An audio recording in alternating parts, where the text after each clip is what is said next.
Olá, sejam bem-vindos ao Cenáculo, o canal que vai debater grandes obras e grandes ideias. Todos os sábados estaremos ao ar com um programa tratando sobre alguma obra da literatura, do cinema ou das humanidades em geral. Acesse o nosso site www.ocenaculo.com.br. Também estamos nas nossas redes sociais, no Instagram, no YouTube ou no Facebook.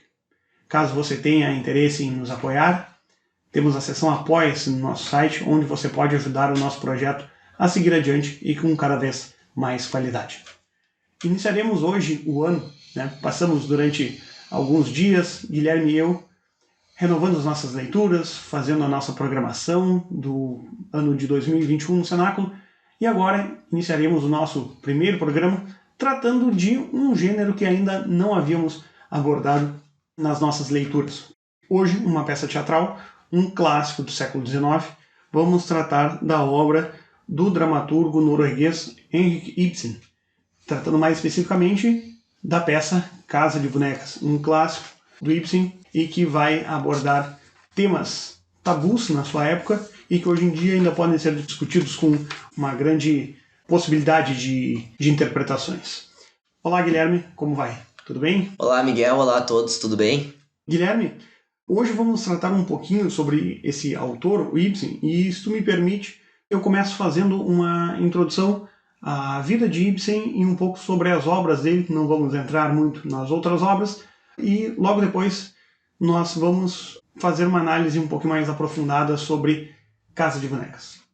Bom, para quem não conhece, ou para quem pouco conhece sobre a obra do Ibsen, Ibsen ele nasceu em 1828 e morre em 1906. Então ele é filho desse grande século da literatura e da dramaturgia que é o século XIX. Ele nasce numa pequena cidade ao sudoeste de Oslo, com 50 mil habitantes, a cidade de Skien, ou Skien, como se vocês leem conforme o que é escrito.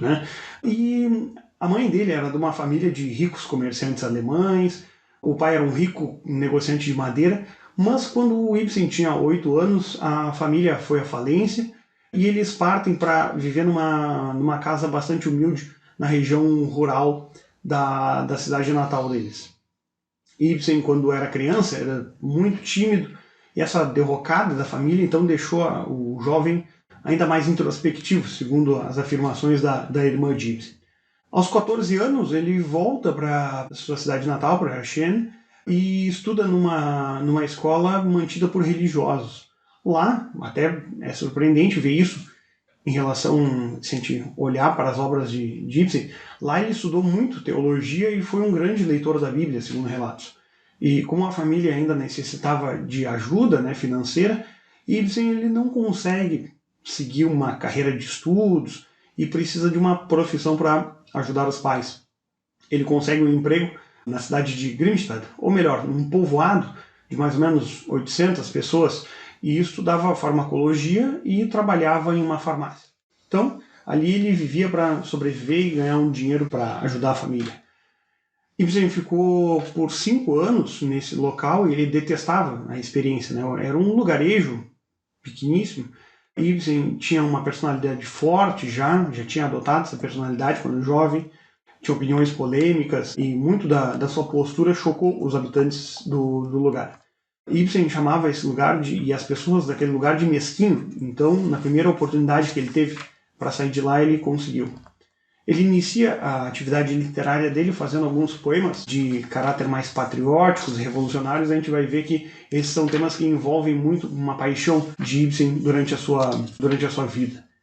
Uma parte das poesias líricas que ele fez foram feitas para Suzanne Thoresen, com quem ele se casou e viveu durante a vida toda, teve 2 filhos. Inclusive, é interessante, vendo sobre a biografia de Ibsen, que um dos filhos dele se tornou o primeiro-ministro norueguês.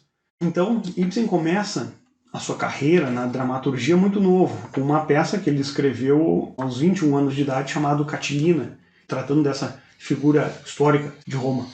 As primeiras peças de Ibsen não fazem muito sucesso, mas as obras seguintes, muito inspiradas pelo romantismo da época, começam a ganhar destaque na cena cultural da cidade de Cristiânia.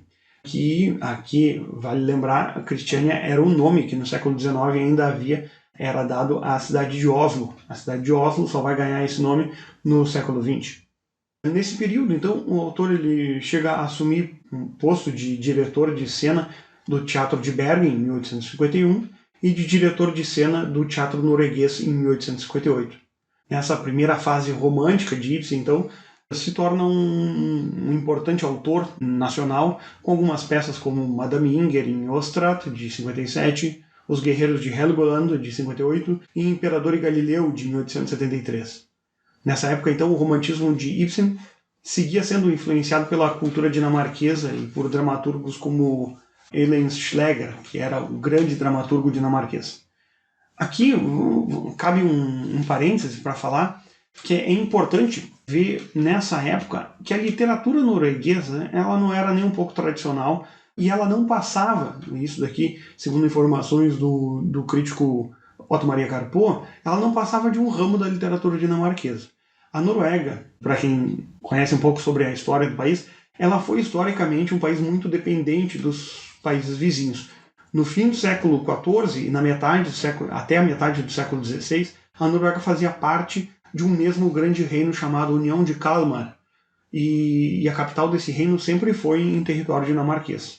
E com o fim dessa liga, a Noruega faz parte, então, do que começa a ser chamado de Reino da Dinamarca e Noruega, e que também tinha territórios na Groenlândia, nas Ilhas Faroe e na Islândia. Mas, mesmo assim, a Noruega e todos os territórios eram periféricos ao reino dinamarquês, que era a sede do governo e que era o principal terreno e a principal potência econômica do reino. A partir de 1814, a Noruega passa a fazer parte da chamada União dos Reinos da Suécia e da Noruega, e a Noruega aparecia então também nesse novo reino como uma espécie de província sueca. Então, culturalmente, o país sempre foi muito dependente da cultura estrangeira. Isso se vê muito na língua norueguesa, né? As elites, os funcionários públicos, falavam e escreviam o que se chama de riksmål, que é o dialeto que tem uma influência sueca e principalmente dinamarquesa. E já as classes mais baixas falavam e escreviam o landsmål, que é a língua antiga dos camponeses e que se aproximava do islandês e do nórdico antigo. Então tinha uma linguagem mais elitizada e uma linguagem mais popular. A gente percebe isso e que, por isso, grande parte da influência que Ibsen vai ter na sua formação como dramaturgo vem da influência da dramaturgia dinamarquesa, e isso vai ser muito importante na formação de Ibsen. Um dos outros exemplos importantes na formação dele é a figura de Kierkegaard. Søren Kierkegaard, o grande filósofo dinamarquês, vai ser uma influência para Ibsen durante os seus anos de formação como intelectual. Na década de 60, Ibsen ele começa a receber algumas críticas, principalmente relacionadas a uma peça dele chamada Os Pretendentes da Coroa, de 1863, e Ibsen se envolve em polêmicas ao defender o apoio norueguês à Dinamarca, quando a Dinamarca foi invadida pela Prússia em 1864. O autor, então, ele decide partir do país e vive grande parte, a maior parte da sua publicação, das suas obras famosas, ele fez vivendo não na Noruega, mas vivendo em outros lugares da Europa. Ele parte em 64 e decide, então, viver um tempo em Roma. Depois ele vive em outras cidades italianas. Na Itália ele publica em 67 um clássico norueguês, a peça Peer Gynt, que o torna o grande autor nacional norueguês e lhe dá uma sólida condição financeira. A peça ainda ganha muito sucesso quando, na sua construção, ele pede auxílio para que fosse musicada pelo grande músico norueguês, o maior músico norueguês da música clássica, da música erudita, que foi Edvard Grieg. E em 1868 ele se muda para Dresden e em 75 ele se instala em Munique. A partir da década de 70, Ibsen ele se volta primeiramente ao realismo e depois ao simbolismo. As peças desse período, então, compõem o ápice da obra de Ibsen. Ele compõe Os Sustentáculos da Sociedade, uma peça importante dele, de 1877, Casas de Bonecas, que vamos abordar, que é de 1879, E Casa de Bonecas se torna um sucesso em todo o mundo. E o tema tabu da peça provocou um frisson na elite cultural europeia. A ideia de que a peça vem de uma notícia que Ibsen lê no jornal de que uma mulher, idiotizada pelo marido, falsificou uma letra de câmbio. E daí ele tem essa ideia de construir essa peça teatral. Depois de Casa de Bonecas ainda vem Espectros, de 1881, O Inimigo do Povo, também uma peça muito famosa dele, de 1882, O Pato Selvagem vem em 1884, Hommersholm, 1886, A Dama do Mar, em 1888, Hedda Gabler, de 1890, Solness, o Construtor, de 1892, O Pequeno Eyolf, de 1894, e Quando Despertarmos Entre os Mortos, de 1899. Então a gente vê aqui que nessas últimas 2 décadas, Ibsen se torna um autor extremamente prolífico. Então, em questão de 16 anos, ele produz 10 clássicos da dramaturgia mundial.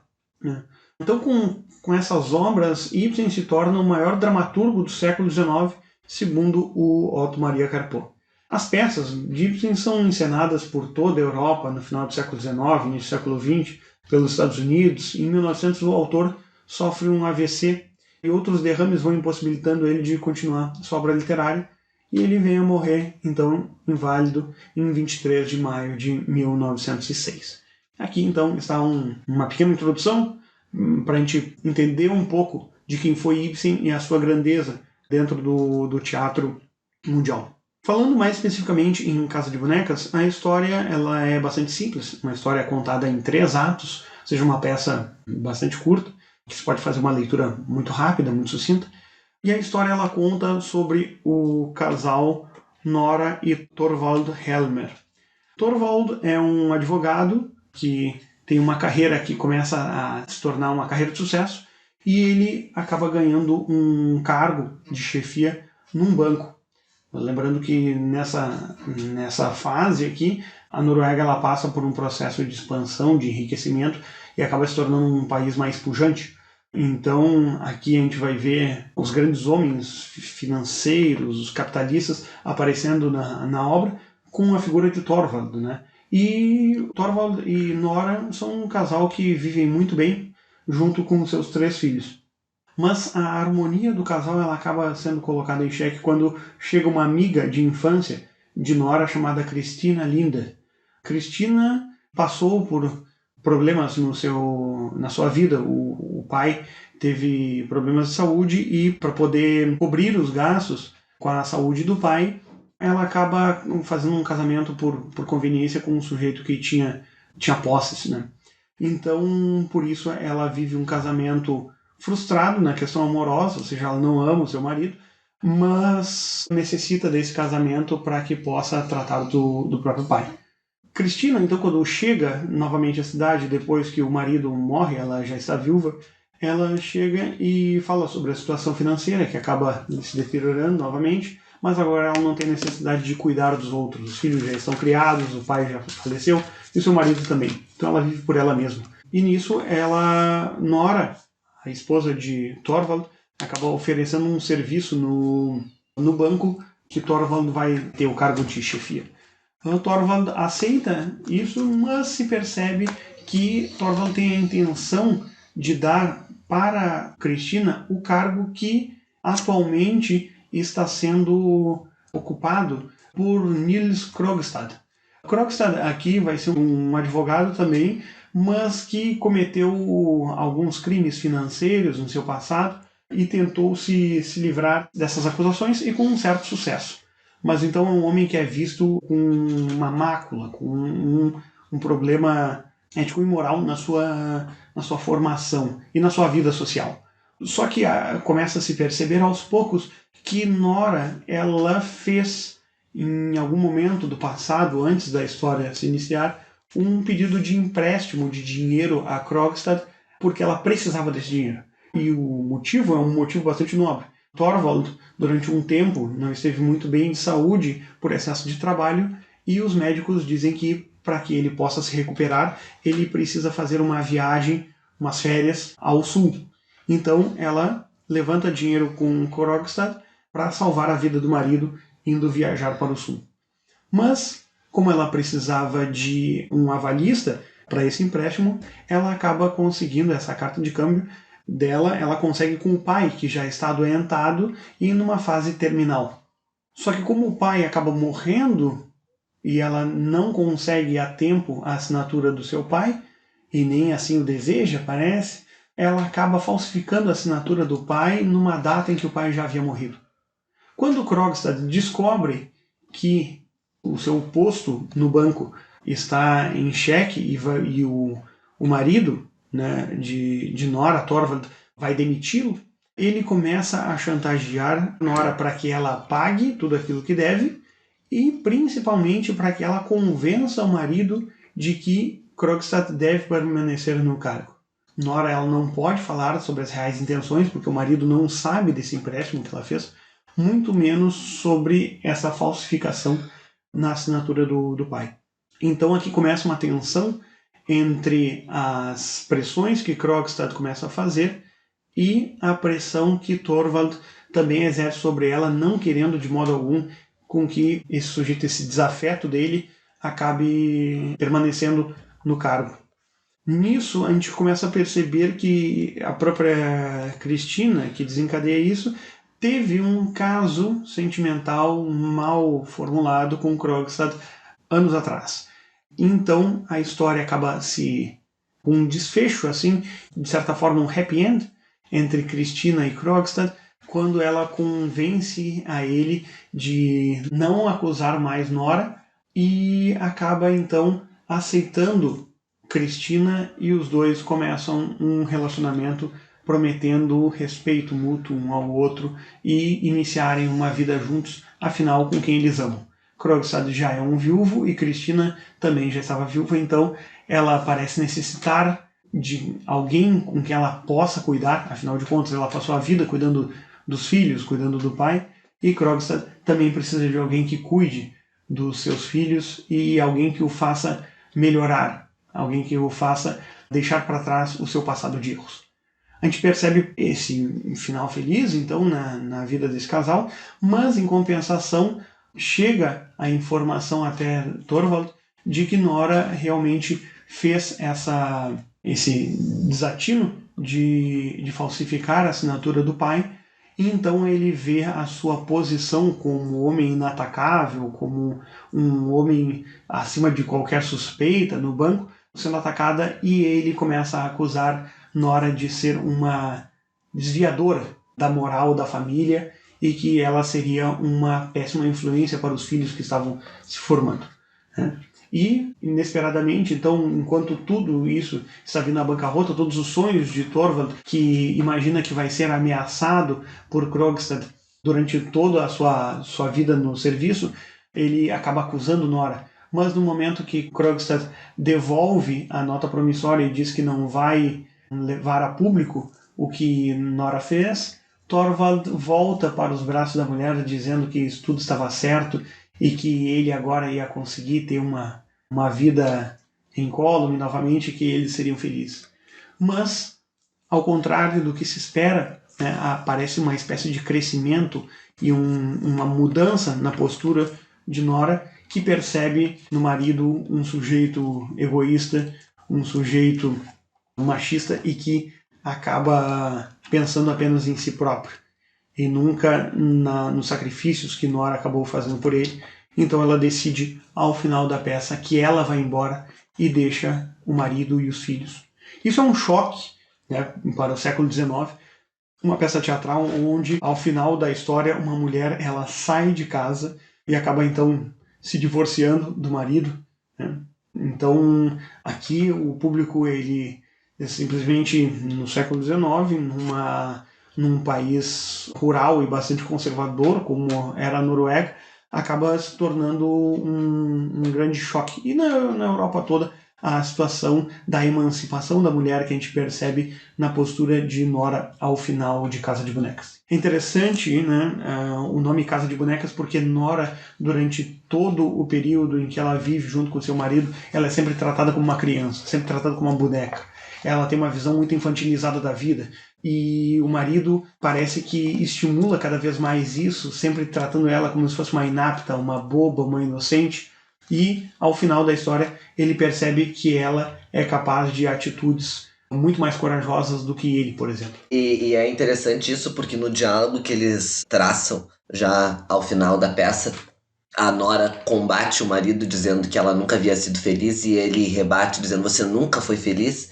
E então ela responde a ele com o seguinte, e aí essa fala da Nora sintetiza bem o título da peça e o próprio enredo fica bem sintetizado nesse trecho quando ela diz assim: não, nunca fui feliz, apenas alegre, e você sempre foi gentil comigo. Eu tenho sido sua boneca mulher, como fui a filha boneca de meu pai. E agora os nossos filhos têm sido as minhas bonecas. Eu me divertia muito quando você brincava comigo, da mesma forma que eles se divertiam muito quando eu brincava com eles. É isso que tem sido o nosso casamento.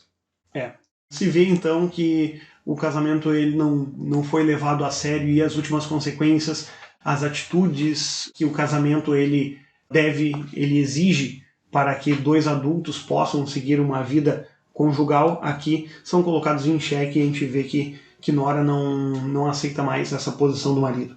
Eu acho interessante aqui tratar a um livro da editora R Realizações, que trata bastante disso, chamado Violência e Modernismo, que trata sobre a questão sacrificial, olhando pela ótica do sociólogo francês René Girard, a literatura moderna, e o autor, que é um girardiano, acaba analisando alguns autores que para ele são fundamentais na literatura moderna e que utilizam do sistema que foi identificado por Girard dentro de suas peças, né? Ele vai tratar de Ibsen, de James Joyce e de Virginia Woolf.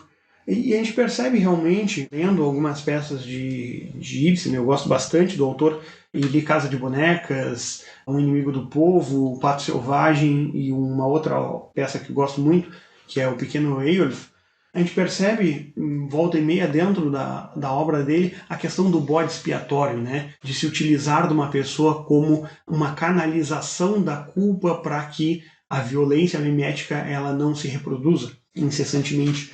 E a questão sacrificial do bode expiatório é que a gente vê na obra do Ibsen, né?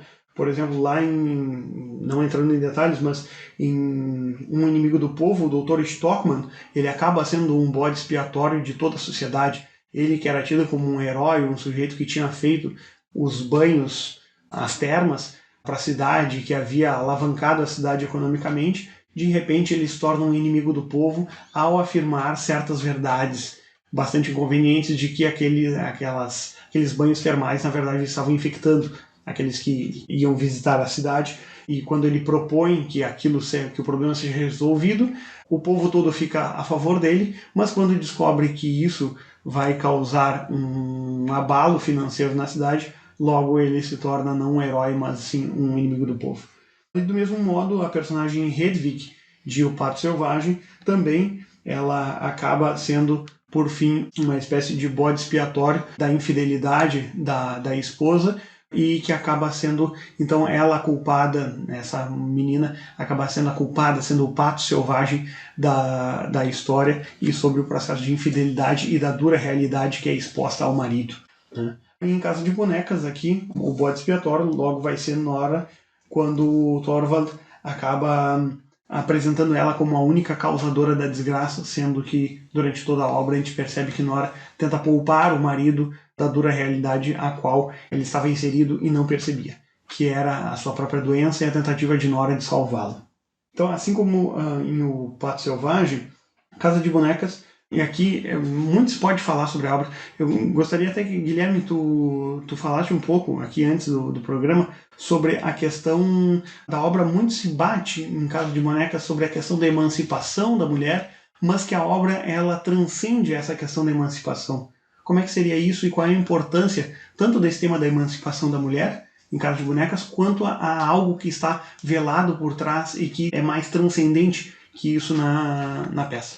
O Ibsen tem uma coisa muito interessante dentro da obra dele, e é praticamente consenso entre os críticos que se trata do maior dramaturgo desde Shakespeare, e isso se deve a uma série de fatores, não só pela qualidade do que ele escreve, mas também por ele conseguir captar e cristalizar dentro da obra dele uma espécie de panorama social do período no qual ele escreveu, Mas não só isso, mas porque não é apenas uma literatura de engajamento ou uma literatura de retrato social daquele período. Ele retrata os combates e os problemas da sua época, mas ao mesmo tempo com um fundo de problemas humanos que perpassam a ação do tempo e que vão ser lidos e debatidos para o resto da história. Nesse sentido, assim como Shakespeare, quer dizer, os temas das obras de Shakespeare continuarão sendo os nossos temas por toda a eternidade. Por isso até o título, né, do livro lá do Harold Bloom, Shakespeare, ou A Invenção do Humano.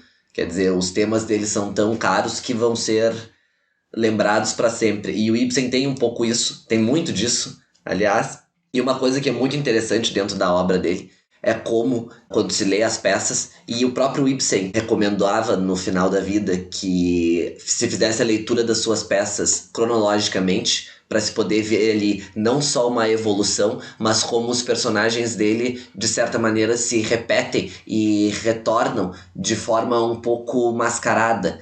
Então, o personagem que aparece na peça X, ele retorna numa peça Y com outro viés, com outra perspectiva. Quer dizer, a própria personagem Nora de A Casa de Bonecas, como nós já destacamos aqui, ela abandona a família.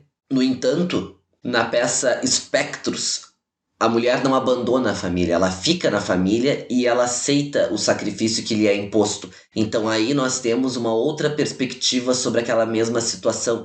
O personagem, enquanto modelo arquetípico, permanece e ele é testado em várias situações diferentes. Quer dizer, então em A Casa de Bonecas a mulher abandona e na outra peça a mulher permanece. E isso vai dando uma faceta de possibilidades humanas diante daquela situação. E uma coisa muito interessante que ele faz maravilhosamente bem em termos de técnica é fazer com que o leitor ou quem for assistir a peça encenada, o espectador, enxergue aqueles personagens, mas que se identifique com aqueles personagens até certo ponto e que depois de algum momento passa a se desconfiar daquele personagem ou se coloca em xeque quanto às posições daquele personagem, que pode ser a posição pessoal desse leitor barra espectador. Por exemplo, na própria Casa de Bonecas, tende-se a ter ou pode-se ter uma identificação quando se inicia a leitura com o personagem do Torvald, e depois de um tempo essa afeição e essa identificação vai se desfazendo. No próprio Inimigo do Povo, muita gente se vê como o Dr. Stockman, mas se chega até o fim da peça, se vê que a postura que ele tem, apesar de nobre, não é uma postura 100% correta. Então, nesse ponto, o Ibsen vai nos empurrando numa espécie de questionamento de nós próprios, enquanto seus leitores ou enquanto espectadores das peças. No sentido de vocês se identificam tanto com esse personagem, mas vejam que isso pode, talvez, não ser assim, que essa identificação pode causar problemas mais adiante, ou que talvez a própria postura de vocês não seja tão correta quanto se imagina, porque a atitude X pode desembocar na consequência Y. A Casa de Bonecas, sem dúvida, se tornou um texto importante até hoje, mas muita gente apenas observa esse texto a partir dessa lógica da emancipação feminina, e isso é uma coisa que fica... É uma interpretação que seria uma interpretação bem superficial analisar a obra só sob esse aspecto. Em primeiro lugar, porque isso é o que está ali, qualquer pessoa que lê vai chegar a essa conclusão de que se trata de uma obra sobre a emancipação feminina. No entanto, se fosse uma obra só a respeito da emancipação feminina, ela não diria mais nada hoje em dia, porque as mulheres conseguiram, através de reivindicações, enfim, uma tamanha emancipação e uma tamanha igualdade em termos formais com os homens, que as mulheres de hoje são muito mais livres e muito mais autodependentes do que era a Nora na peça, e hoje em dia fazem muito mais coisas do que a Nora pensava em fazer. Então, nesse sentido, analisando apenas sob esse prisma, apesar de ser uma obra que inaugural no tema, digamos assim, se fosse só isso, hoje em dia já não nos diria muito, hoje em dia já estaria um pouco ultrapassada, porque o tema estaria vinculado apenas a uma questão social, e a partir do momento que aquela questão social é superada, essa obra já não se tem mais tanto a dizer. Mas, na verdade, o que o Ibsen faz aqui é, a partir desse retrato e desse esquema que ele formula, e trabalhando a questão da emancipação feminina, ele acaba tratando de um tema mais profundo, ao fim disso, que é o impacto que as nossas ações têm sobre as nossas vidas e a necessidade de nós nos tornarmos responsáveis por aquilo que nós fazemos. Porque todos os personagens, pelo menos os personagens principais dessa peça, em algum momento eles tomaram alguma atitude e na situação presente onde eles se encontram é uma espécie de negativa de tentar lidar com as consequências daquelas atitudes que naquele momento estão se apresentando. Quer dizer, a Cristina, que tinha toda a questão familiar e a questão do pai, etc e tal, quando ela chega à casa de Nora e se apresenta, ela se coloca numa posição de amargura, dizendo que ela estava muito ressentida porque a vida dela tinha sido apenas aquilo. Quer dizer, ela estava naquele momento se debatendo contra a posição que ela mesma havia se colocado diante dos atos que ela havia feito. O próprio Krogstad, a toda a situação em que ele se encontra com problemas no banco e com a questão de ser demitido, etc., se dá por conta de um mau passo que ele tomou em momentos anteriores. A Nora, na questão da falsificação da assinatura, por mais que tenha sido um motivo nobre, a questão é que em algum momento a conta chega, em algum momento se cobra satisfações a respeito das suas atitudes. E o próprio desfecho da peça dá uma sensação de que todos eles, exceto o Torvald, aceitaram a condição e as consequências dos seus atos. Quer dizer, a partir do momento que não havia mais nada oculto, que tudo se revelou, foi como se tudo mais ou menos se acertasse para aquelas pessoas. Porque a única pessoa da peça que, na verdade, tem um final trágico é o Torvald. Porque a própria Nora, ao sair de casa e se emancipar, digamos, daquela situação abusiva, quando o marido se mostra para ela, quando ela percebe, na verdade, quem o marido verdadeiramente é e resolve abandonar o lar, ela toma uma atitude que a priori é positiva diante da sua história e diante do enredo que ela tem. É como se ela tivesse tido uma capacidade de compreensão maior da sua situação e diante disso ela age sobre essa situação. Então não se pode dizer que o final dela é um final trágico. Se ela vai ter uma vida feliz dali pra diante é outra história, mas não é necessariamente um final triste para ela. Quem tem um final triste é o Torvald, que viu a sua casa de bonecas se desmanchar inteira. E é interessante na peça que Torvald, na verdade todos os personagens, Ibsen ele acaba não caindo facilmente numa espécie de maniqueísmo. A gente percebe que nenhum dos personagens é totalmente bom ou totalmente mal. A gente percebe, por exemplo, que Torvald tem inúmeras qualidades, apesar de não ser um bom marido, ele é uma pessoa bastante íntegra na sociedade, mas extremamente egoísta ou mesquinho em inúmeras situações. Um exemplo disso é que ele quer demitir Krogstad por uma atitude que Krogstad teve no seu passado e que, ou seja, ele não dá uma possibilidade de redenção ou de que esse homem possa corrigir os seus erros no passado, e também por atitudes mesquinhas, como dizendo que não aguenta o modo como Torvald Krogstad, no caso, se refere a ele, dizendo: e aí, meu chapa, tudo bem? Ou seja, trata ele com uma informalidade que ele não gosta muito e que por isso simplesmente ele vai então demitir o sujeito. Nora, por exemplo, apesar de ter atitudes que são bastante louváveis, como todos os sacrifícios que ela faz para salvar o marido, ela acaba agindo com pouquíssima cautela por sua inocência, né, em inúmeros casos. E em um momento, conversando com Krogstad, ela diz: não, mas a justiça não pode me condenar por isso, afinal de contas eu estava querendo salvar meu marido. E Krogstad diz: a justiça não leva isso em conta, as boas intenções. Ou seja, leva em conta aquilo que tu fez, e o que tu fez foi errado, foi um crime. Né? E ela diz: então a justiça não deve estar muito certa, não deve ser... Eu não acredito então numa justiça que não leve em conta nada disso. Cristina, por exemplo, que acaba no final então trazendo a redenção, Krogstad era uma mulher que acabou casando com um marido a qual ela simplesmente não gostava e vive num casamento de faz de contas, mas que, ou seja, cada um deles acaba tendo uma boa atitude e uma má atitude. E o próprio Dr. Hank, o amigo de Torvald, que vai aparecer na peça, ele é um sujeito bastante honesto, bastante amigo, companheiro, um tanto quanto depressivo, mas a gente vê que ele não é totalmente bom no momento em que tem um momento da peça em que ele começa a flertar com Nora e acaba se descobrindo que ele tinha uma certa queda, uma certa paixão pela personagem. Mas, então, é interessante isso, porque se a peça ela fosse apenas uma questão de emancipação da mulher, ela só teria um valor histórico de ver o início do processo de emancipação da mulher, e acaba não sendo apenas isso. a obra, né? Agora, nessa questão, eu acho muito interessante a dicotomia que o Ibsen acaba fazendo na peça entre a relação do mundo feminino, que é a relação do sacrifício, da doação, e a relação do mundo masculino, que é o mundo econômico, né? Então, voltando a essa questão do sacrifício aqui, assim como lá em O Pato Selvagem, eu indico para quem puder, e infelizmente a obra de Ibsen ela não é facilmente encontrada, suas peças elas são difíceis de encontrar, até o próprio Casa de Bonecas não é um livro tão fácil assim de encontrar hoje em dia com tradução. O Casa de Bonecas ele se propõe, eu acho, sim, a um fim trágico, mas não, como tu disseste, Guilherme, não ao fim do Thorvald. Eu acho que o fim trágico do Casa de Bonecas é o fim da própria Nora. Não um trágico ruim, né?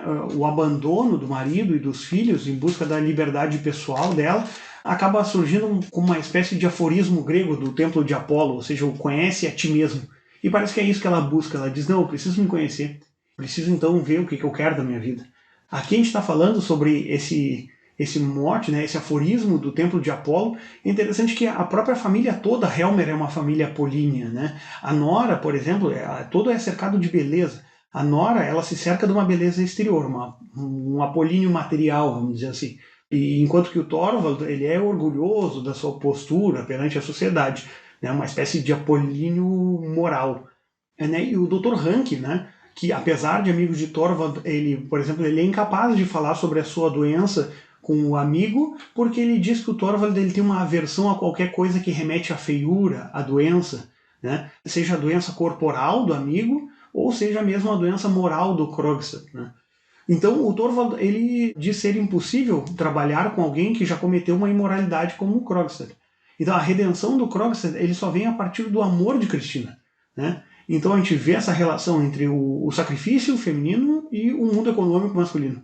A Nora, por exemplo, né, ela se sacrifica em economias secretas, poupando quando ela compra as coisas. Ela trabalha como datilógrafa escondida do marido para resgatar o dinheiro que havia levantado para salvar a vida do Thorvald.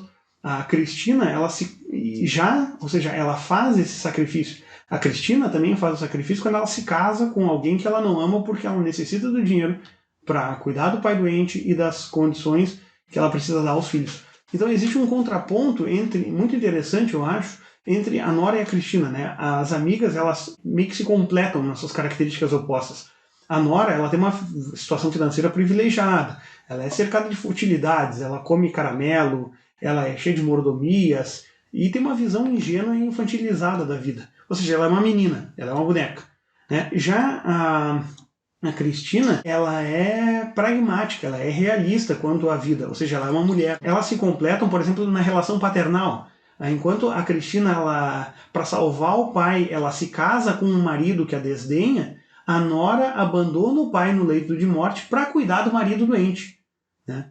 Então ambas demonstram um sacrifício que nos faz ligar a relação paterna como uma espécie de extensão da relação marital. Então a relação entre marido e mulher e a relação paterna entre ambas, elas são muito ligadas. Elas não conseguem se desfazer desse mundo masculino. Uma questão aqui, quando tu fala do trágico, eu quero tratar do tema da hereditariedade, porque na peça Espectros, o Ibsen ele trata da questão da hereditariedade e isso vai aparecer inúmeras vezes em algumas partes da obra, e isso acontece muito, por exemplo, na figura do personagem do Hank, né, do Dr. Hank. Logo no início, no primeiro ato da peça, Helmer diz assim: você é uma pessoinha engraçada, igualzinha a seu pai, sempre procurando uma nova maneira de arrancar dinheiro, e quando consegue, ele vira fumaça na sua mão. Evapora sem você saber como. Enfim, é preciso aceitar que você como você é. Está no seu sangue. É sim, Nora. Isso é hereditário, ele diz. E aqui a questão da hereditariedade, lembrando o Dr. Hank, ele diz que sofre dos seus males, sofre das doenças devido aos excessos que o pai cometeu lá na juventude, né? Então o Thorvald, ele também acusa a Nora de ser uma futura desvirtuadora dos filhos. Ou seja, as atitudes das gerações anteriores, elas ecoam nas gerações futuras. Em termos clássicos, eu acho que aqui tem uma relação que a gente pode trazer com as tragédias gregas, a questão dessa hereditariedade, né, que o Otto Maria Carpo fala e que eu acredito que dá para ver aqui na obra, que, em termos clássicos, os gregos acreditavam que uma falta, um erro grave cometido, que eles chamavam isso de hamartia, ele poderia desencadear uma desgraça sobre todo o genus, sobre toda a família, né? Ou seja, sobre toda uma linhagem. Né? Há uma transmissão da falta, uma hereditariedade do castigo presente na obra.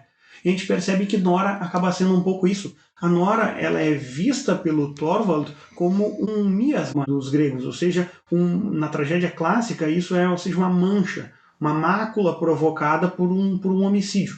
Aqui talvez a gente possa pensar nesse homicídio como o abandono de Nora no pai e o processo de culpa de Nora por deixar o pai doente.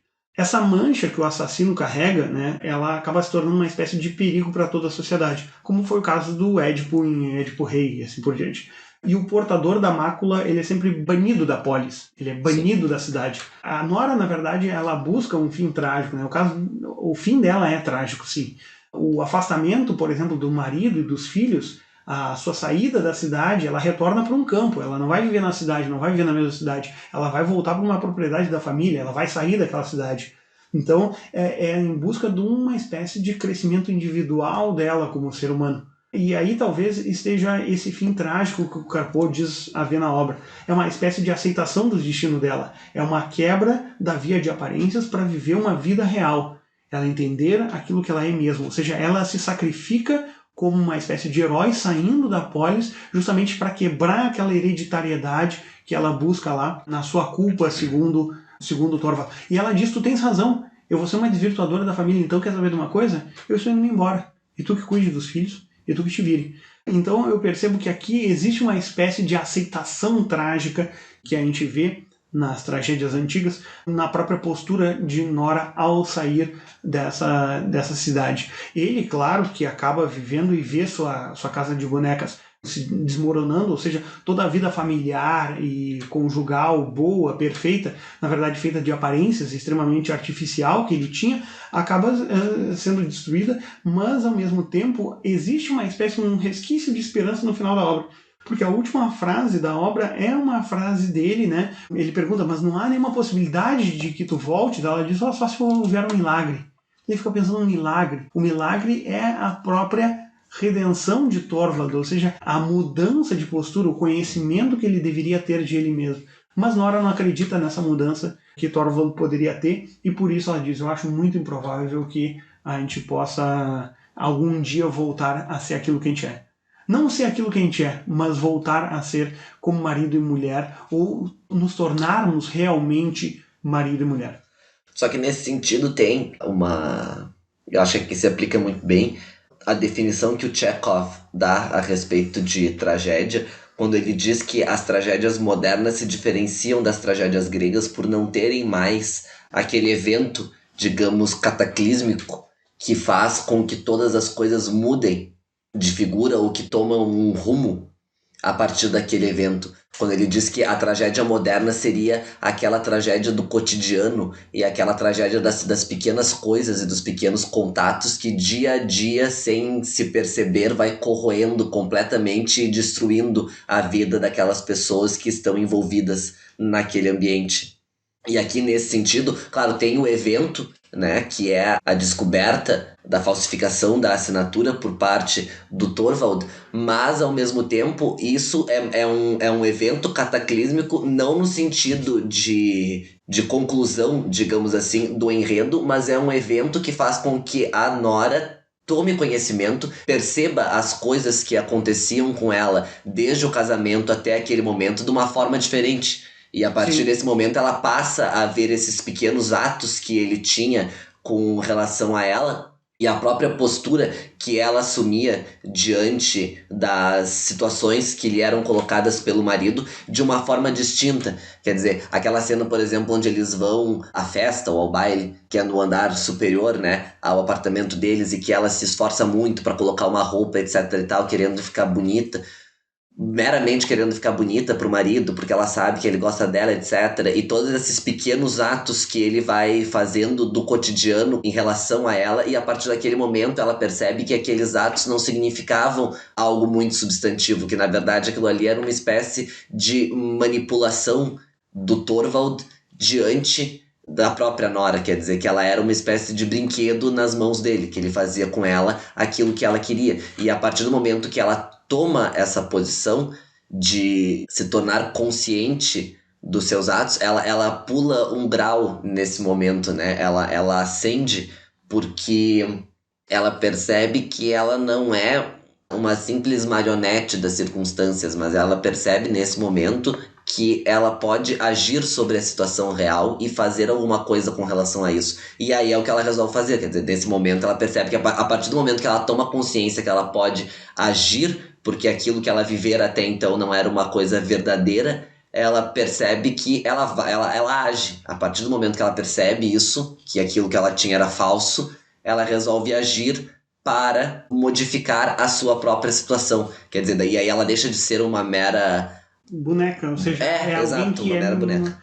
Porque a boneca ela não tem vida própria, na verdade, ela só tem vida porque alguém mexe com ela. Isso, exatamente. Né? Ela deixa de ser manipulável e passa a ter uma consciência, digamos, sobre as suas ações e uma questão. A partir daquele momento ela se move por si próprio. Exato. Por si própria. Quer dizer, ela não é mais uma folha que vai ao vento, para usar lá o Rigoletto. Mas ela assume uma postura, e isso é muito interessante até pela própria problemática que nós mencionamos antes a respeito do conteúdo real da peça, de não ser apenas sobre uma questão de emancipação da mulher, mas sim sobre atos e suas consequências, porque a partir do momento que a pessoa assume essa visão e percebe isso, ela consegue se responsabilizar muito mais pelas suas próprias coisas, né? A partir do momento que ela percebe que ela não é uma mera boneca e que ela tem vontade própria e que a partir dessa vontade ela pode agir, isso faz com que ela tenha uma posição muito diferenciada sobre as responsabilidades dos seus atos, porque ela age por si própria. Então aquilo que a pessoa faz por si mesma, ela consegue se responsabilizar mais no futuro por isso, porque ela não é um mero brinquedo. Ela é uma pessoa que agiu diante de alguma circunstância e, portanto, ela pode depois se responsabilizar ou ser responsabilizada por aquilo. Eu acredito que um pouco disso, do que eu falei, ele se mostra quando no final, no diálogo final entre Nora e Helmer, entre Thorvald, ela diz: eu por acaso estou preparada para educar as crianças? E ele, não diga uma coisa dessa. E ela comenta: você mesmo disse ainda agora que eu não se atrevia a deixá-las entregue a mim. E ele diz: ora, isso foi numa hora de raiva, como você pode levar isso em conta? E ela diz: você estava mesmo com toda a razão, eu não estou preparada para a tarefa. Existe outra tarefa de que tenho que me desembaraçar primeiro. Eu preciso tentar educar a mim mesma. E você não é o homem que pode me ajudar nisso. Eu tenho que fazer isso sozinha, e é por isso que agora vou deixá-lo, vou embora. Então me parece, assim como acontece com Édipo, que acaba percebendo o seu passado, ou seja, se desvenda ao passado quando um Tiresias, um cego, acaba mostrando todo o seu passado a Édipo, e ele percebe os erros que havia cometido, assim, do mesmo modo, Nora acaba sendo uma espécie de Édipo, que acaba percebendo todos os erros que ela cometeu como mãe, que ela cometeu como mulher. Então ela resolve dizer um basta tudo aquilo, e ela diz: a primeira coisa que eu preciso fazer na educação é a educação de mim mesma. Eu não consigo ser alguém que pode educar outros se eu não educo a mim mesmo. Então ela parte desse princípio de primeiro ir para o individual para depois ir ao coletivo, né? Ou ir ao familiar. E isso é uma coisa que a gente pode ver muito forte lá no Inimigo do Povo, onde o Ibsen ele vai reforçar muito, vai bater bastante na tecla de que apenas o indivíduo sozinho e com as suas condições, com a sua própria consciência limpa, ele consegue educar a si próprio e se tornar um sujeito mais livre. Ele diz lá no final do Inimigo do Povo: o homem mais forte, o homem mais livre é aquele que vive sozinho. Ou seja, não é aquele que vive pelas amarras, pela hipocrisia da sociedade, que vive com os valores sociais que os impedem, mas aquele que usa da sua própria força de personalidade para se tornar alguém transcendente, que acaba se tornando alguém de verdade, ou seja, se torna alguém sincero consigo mesmo, e daí sim tu pode educar os outros. E o próprio personagem, o Dr. Stockman, lá, ele acaba vendo que ele consegue educar os meninos porque ele acabou alcançando esse patamar que Nora ainda não alcançou, que foi o de encontrar a si mesmo, de perceber que ele tomou a atitude correta, educou a si próprio, manteve uma atitude ética numa situação de tensão, para depois ele poder, então, conseguir educar os demais. Ou seja, ele não se dobrou a inúmeras pressões que ele recebeu, tanto da imprensa quanto do próprio irmão, ou mesmo na questão, apesar de ter sido tentado pelo sogro a poder fazer valer as ações dos banhos lá da estação de banhos, ele acaba não se vendendo quanto a isso e acaba então conseguindo uma espécie de consciência limpa para que ele possa então seguir na educação dos mais jovens. Mas o problema do Dr. Stockman é que depois que ele faz tudo isso, ele quer meio que impor o que ele quer aos outros, né? E isso aí daí é um... Sim, daí é uma questão ideológica do próprio autor, o que ele acredita como uma questão do indivíduo, né? Mas a respeito dessa questão toda, da tomada de consciência dela, quando ela própria toma essa questão e ela percebe efetivamente aquilo, ela contesta o marido dizendo: olha, o meu pai não me amou e tu também não me ama. Vocês têm uma visão idealizada, uma imagem de... Vocês acham que é divertido pensar que gostam de mim. O meu pai dizia que eu era a boneca dele e ele brincava comigo. E aí agora eu fui pra ti e tu me usas como boneca e brinca comigo.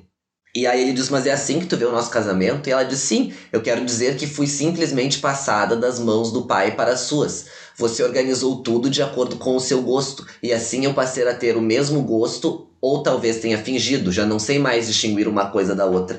Acho que às vezes é uma coisa e às vezes é outra. Agora, quando penso nisso, tenho a sensação de ter vivido até aqui como uma mendiga, vivendo do que me era dado. Minha vida tem sido fazer gracinhas para você, Torvald, mas era isso que você queria. Você e meu pai me fizeram um grande mal. Foi por culpa de vocês que eu desperdicei toda a minha vida. Bom, então a partir daí a gente vê inúmeras reflexões, tanto pela questão do drama moderno de Nora, que foi colocado pelo Guilherme, quanto dessa reflexão, ou seja, esse eco que a gente vê nas tragédias antigas e na relação que pode ter aqui com a interpretação que eu fiz. E espero que vocês tenham gostado desse programa, né, nosso primeiro programa do ano, que fizemos com a peça, uma das peças mais importantes de Henrik Ibsen, a peça Casa de Bonecas. Infelizmente, como havia dito, é um autor que há uma dificuldade da gente encontrar obras, né? Gostaríamos que fosse um autor mais divulgado e mais publicado no Brasil, mas infelizmente a gente não vê tanto o Ibsen assim recebendo novas edições. Há pouco tempo a editora Carambaia lançou um box com algumas peças dele que estão disponíveis, algumas que ainda não haviam sido traduzidas, eu acho diretamente do norueguês para o português, mas a gente tem essa opção, além de uma edição da editora LPM, de O Inimigo do Povo, e algumas edições mais antiguinhas que a gente encontra de 6 dramas, onde tem uma compilação de algumas peças de Henrik Ibsen, ou mesmo do Casa de Bonecas, que utilizamos hoje, uma edição um pouco mais antiga, mas que é facilmente encontrada em sebos do país todo. Bom, no nosso próximo programa trataremos então de um filme que também trata sobre essa questão da emancipação da mulher, agora visto num processo já mais moderno. Um filme de Woody Allen chamado Maridos e Esposas, que também vai tratar da questão da separação de um casal. Espero que vocês nos encontrem no nosso próximo programa, no nosso próximo sábado, aqui sempre, onde faremos análises de livros, de literatura, de humanidades ou de algum filme que nos pareça encontrar certos ecos com as nossas leituras que fizemos aqui no Cenaco. Aguardamos vocês, então, no nosso próximo programa. Até lá, muito obrigado. Muito obrigado, Guilherme. Obrigado, Miguel. Valeu.